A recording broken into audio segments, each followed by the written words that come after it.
Everyone আসসালামু আলাইকুম and welcome back to Kohinoor. আশা করি সবাই অনেক ভালো আছেন। আজকে একটা পুকি কেক ডেকোরেশন করে দেখাবো। পুকি মিন্স হচ্ছে সামথিং কিউট, যেটাকে জ্যানজির ভাষায় বলা হয় পুকি। এই কেকটা হচ্ছে অনেক কিউট একটা কেক ছিল, এই জন্য এটাকে আমি পুকি কেক বলেছি। এই কেকটা ছিল হাফ পাউন্ডের মধ্যে হাফ কেক হবে। আর এই কেকটা অর্ডার করেছিলেন আমাদের একজন রিপিট ক্লায়েন্ট আপু, রেগুলার আমাদের থেকে কেক নিয়ে থাকেন। আর এই কেকটা ছিল ওনার বান্ধবীর জন্মদিন উপলক্ষে একটা সারপ্রাইজ কেক। এখানে আমি ফার্স্টে একটা 170 গ্রাম ওজনের স্পঞ্জ নিয়েছিলাম, যেটা 5 ইঞ্চি মোল্ডে বেক করা ছিল। ওইখান থেকে আমি 130 গ্রাম পরিমাণ স্পঞ্জ কেটে নিয়েছি। যদিও আমার হাফ পাউন্ডের জন্য 110 থেকে 120 গ্রাম পরিমাণ স্পঞ্জই দরকার ছিল, বাট অল্প একটু এক্সট্রা রেখেছিলাম আমি, কারণ এটা আমার পরবর্তীতে দরকার হবে। তো এখন আমি আমাদের চকলেট কেকগুলো যেভাবে লেয়ার আপ করে থাকি ওইভাবেই লেয়ার করে নিচ্ছি। কিছু কেক থাকে না যেগুলো দেখতে সিম্পল মনে হলো করতে গেলে বোঝা যায় আসলে এগুলো সিম্পল না। যেমন এই কেকটার ক্ষেত্রে, এই কেকটা আমি যখন অর্ডার নিয়েছিলাম আমি মনে করেছিলাম খুবই সিম্পল এন্ড ইজি হবে কেকটা, বাট করার পর বুঝতে পারলাম এটা আসলে দেখতে সিম্পল মনে হলো অতটাও ইজি না। তো কেকটা এখন আমি ফাইনাল কোটিং করে নিব।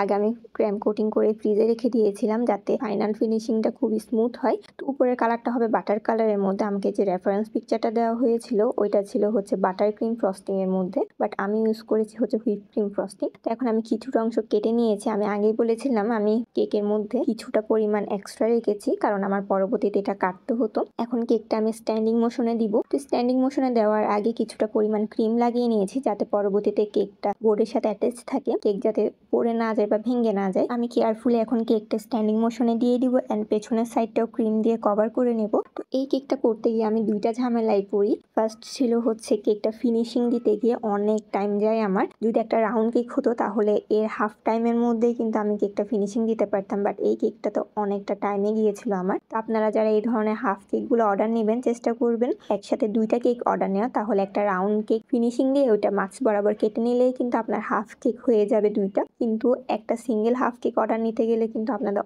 অনেক টাইম যাবে ফিনিশিং দিতে। এখন আমি একটা লিফ নোজেল দিয়ে উপরে একটা বো দিয়ে নিচ্ছি। তো বোটা খুব সুন্দর করেই আমাকে দিতে বলা হয়েছিল, কারণ রেফারেন্স পিকচারে যে বোটা ছিল ওটা খুব একটা সুন্দর ছিল না। হয়তো এক সাইডে হওয়ার কারণে হয়তো ভিডিওতে খুব একটা ভালো বোঝা যাচ্ছে না, বাট এই বোটা অনেক কিউট ছিল।